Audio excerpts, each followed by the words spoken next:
Chapter 323. Emma felt very embarrassed after hearing this warning from her mother.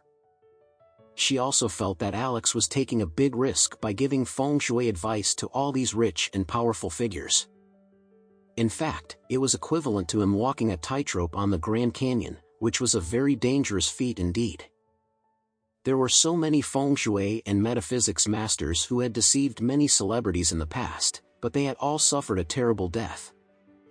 If Alex continued giving feng shui advice, who would know what would happen in the future? When Elaine saw the worried expression on Emma's face, she knew that she had already succeeded in brainwashing her. Therefore, she quickly struck the iron while it was still hot.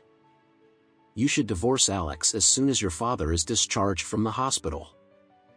Otherwise, who knows what will happen when this group of rich and powerful people find out that Alex has been deceiving them all this while. What are we going to do if our family has to suffer because of him? Then, Elaine continued speaking. Didn't you see what happened to Albert Warner? He was not given the opportunity to even speak or explain himself and was thrown out the window immediately.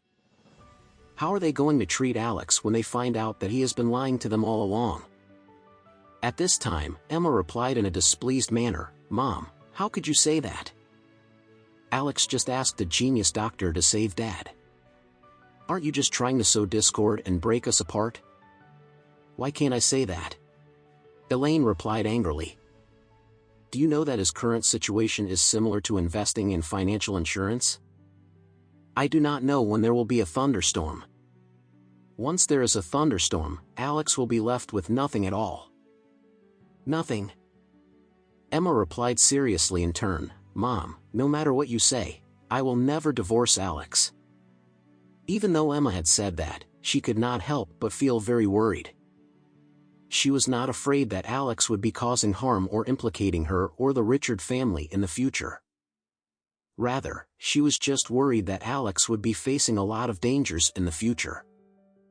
As she thought about this, she felt that she should persuade Alex to ask him to stop giving other people feng shui advice in the future, lest he invite more trouble for himself. Upon hearing Emma's words, Elaine yelled angrily, "You are seriously pissing me off."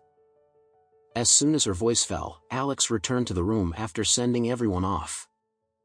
Elaine wanted to continue speaking, but the attending doctor came over to say something.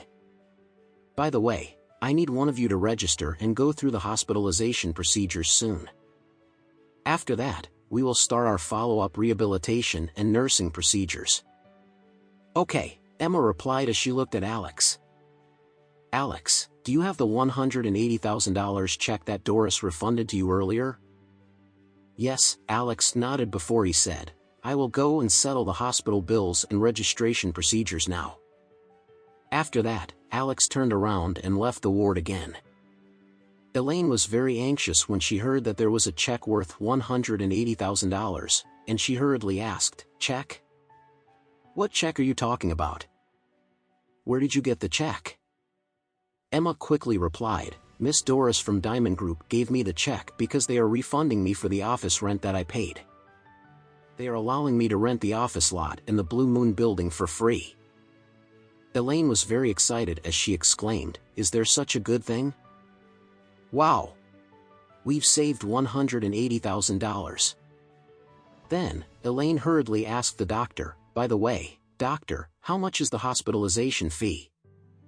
The attending doctor replied, "Since the patient has already recovered, the only fee that you need to pay is for the rehabilitation and nursing care. It should be about $2,000 a day. You can just pay a deposit of $20,000 first." When Elaine heard that they only needed to pay $20,000, she quickly worked out the math in her mind.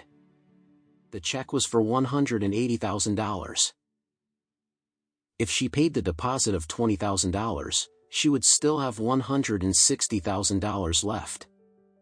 As she thought about it, she hurriedly informed Emma, "I will go with Alex to deal with the registration and payment."